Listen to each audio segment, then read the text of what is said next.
Hi guys, my name is Adam and welcome to my new video. Today we're gonna take a look at this iPhone 6s Plus.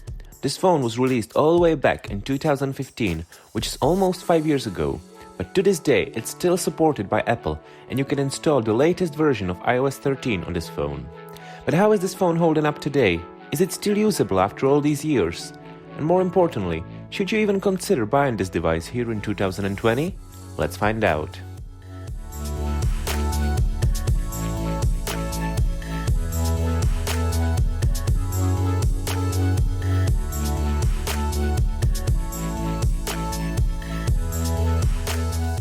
When Apple introduced the iPhone 6s and 6s Plus in September 2015, the ads for the phone said that the only thing that changed is everything.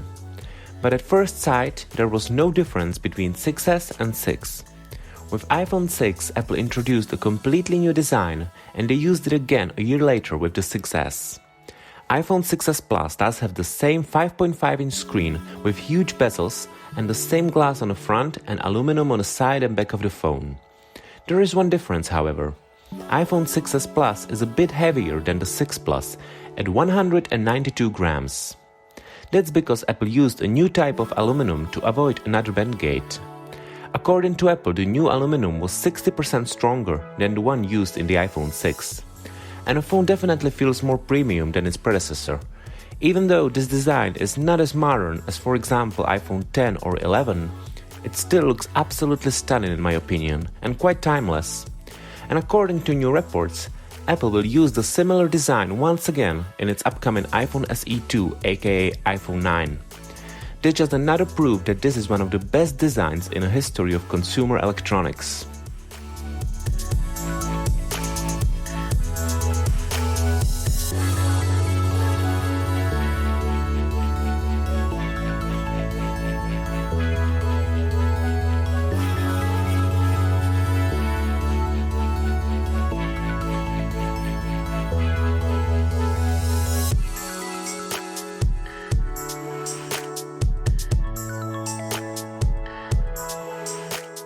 Like I said, 6s Plus does have the same 5.5-inch Full HD panel like the iPhone 6 Plus.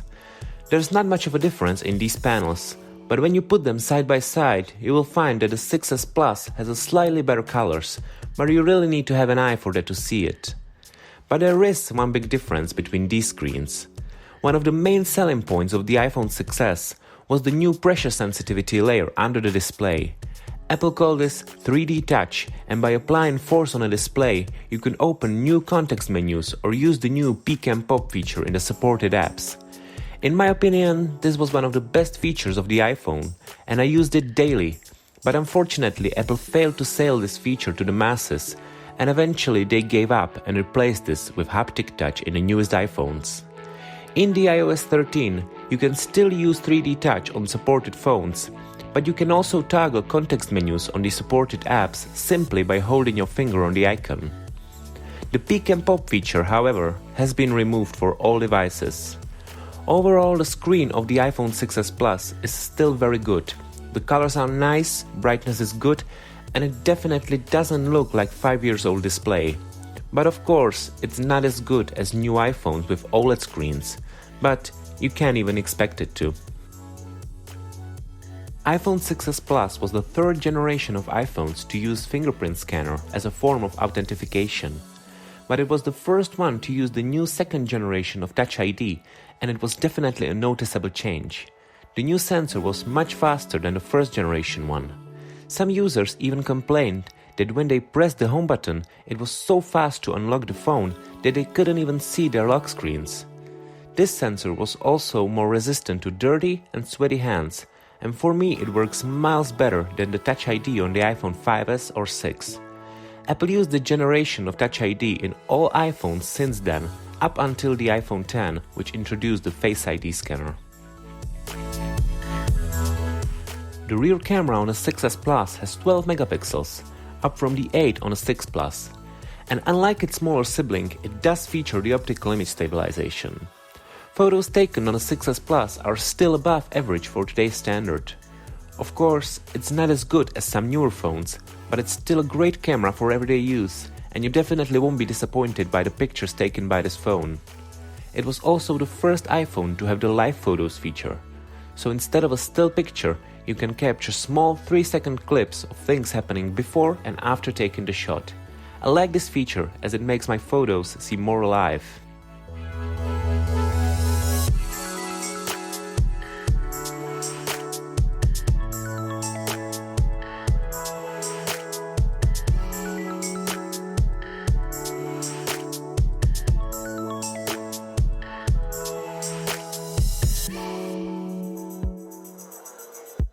The front-facing camera on this phone was also heavily improved upon. For the first time it featured 5-megapixel sensor instead of 1.2 megapixels on the iPhone 6. That makes your selfies more sharp and detailed than on the previous iPhones. You can also use the new Retina flash for lighting up your selfies. For a quick second the screen gets extremely bright and literally uses your screen as a flash for your selfie. And even though it does sound weird, it works pretty good. Video on this phone is also one of its strong points. It was the first iPhone with the ability to shoot 4K video at 30 FPS, and that's pretty amazing considering the age of this device. With the front-facing camera, you can shoot up to 1080p video at 30 FPS, and that's up from the 720p on the iPhone 6. So even after 5 years, I'm pretty satisfied by its results, and you would definitely be too. When it comes to used hardware, Apple really stepped up their game with the 6S and 6S Plus. Not only they used 2GB of RAM on the iPhone for the very first time, they also used their new A9 chip, which was insanely fast and certainly a massive improvement over the A8 used in the iPhone 6 the year before. When Apple introduced this device, they even said that the 6S has a desktop-class performance, and they weren't lying. At the time of the release, this was the fastest device on the market, and over the years it aged so well that even today, on the latest version of iOS 13, the performance of this device is simply incredible. It boots up at almost the same time as newest iPhones. The apps open instantly, and everything feels so snappy that honestly, I have a hard time believing that this phone is gonna be 5 years old. If you plan to get 6S Plus and you worry about the performance, I can honestly tell you, this phone is so freaking fast. It has 2GB of RAM, so it's not able to hold up that many apps in memory as the newer iPhones with more RAM, but it's not that big of a deal. Every time I use this device, I'm shocked at how well it's performing, and it definitely aged so well like no other iPhone in history did. iPhone 6s and 6s Plus came in a 16, 64 and 128GB storage option, and later Apple introduced 32GB option. And the storage is one of the worst things to say about this device. I don't know what Apple was thinking when they decided to make the 16GB variant of the 6s. They were shamed for making 16 gigs iPhone 6, and still they didn't learn a lesson and they made the 6s in the 16GB again. If you are considering getting this device, I beg you to stay away from the 16GB version. It's a little bit cheaper, but I promise you, it's not worth it. The system takes few gigabytes, and with the new camera, the pictures on this phone are larger in size, and that is especially true when you are taking the live photos. 16GB is just not gonna do it for you. 32 is the bare minimum I recommend, even if you're a light user. And thank God that Apple finally woke up and we now have at least 64 gigs as the lowest option. I always use the Plus versions of iPhones, and one of the main reasons was the bigger battery. The 6s Plus features 2750 mAh battery, which is a 1000 mAh more than the standard 6s does. And the result is pretty good battery life. You can get a full day of heavy usage with this phone, or even 2 days of lighter usage. That is of course only the case if the battery is in a great condition.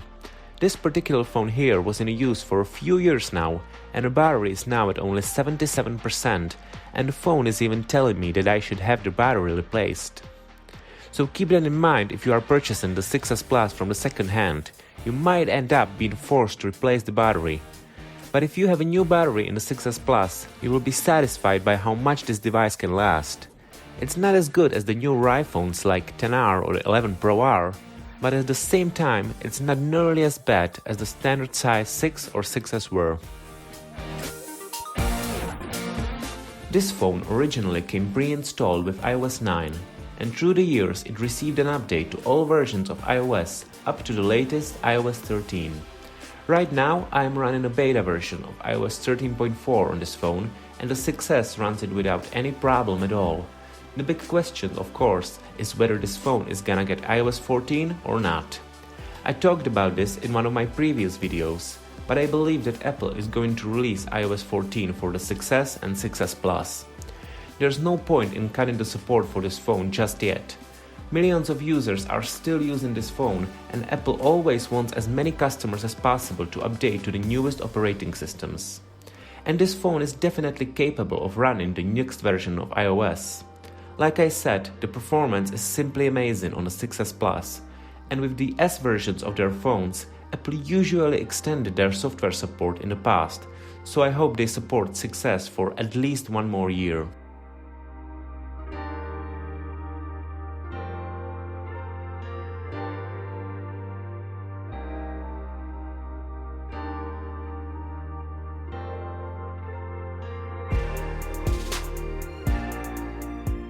So, how's the iPhone 6S Plus doing almost 5 years after being released? From this video you can tell that I'm honestly impressed by this device. Of course, the design is not the most modern thing ever, and the cameras are not as good as, for example, the iPhone 11s are. But overall, this phone is still a champ, even after all these years.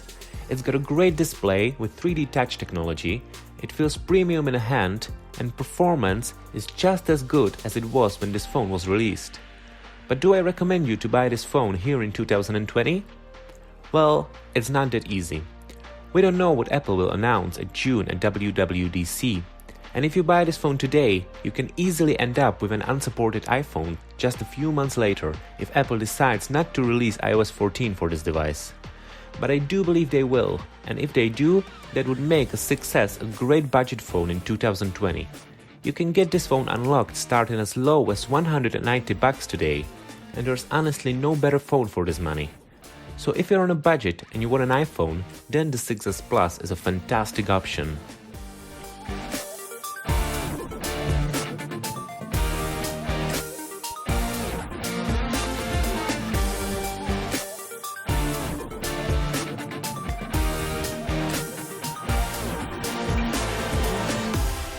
And what do you guys think about the 6S Plus? Did you ever had one? Do you own one? Or do you plan to buy one? Let me know in the comment section, and if you like this video, give me a thumbs up and subscribe for more videos like this. See you next time!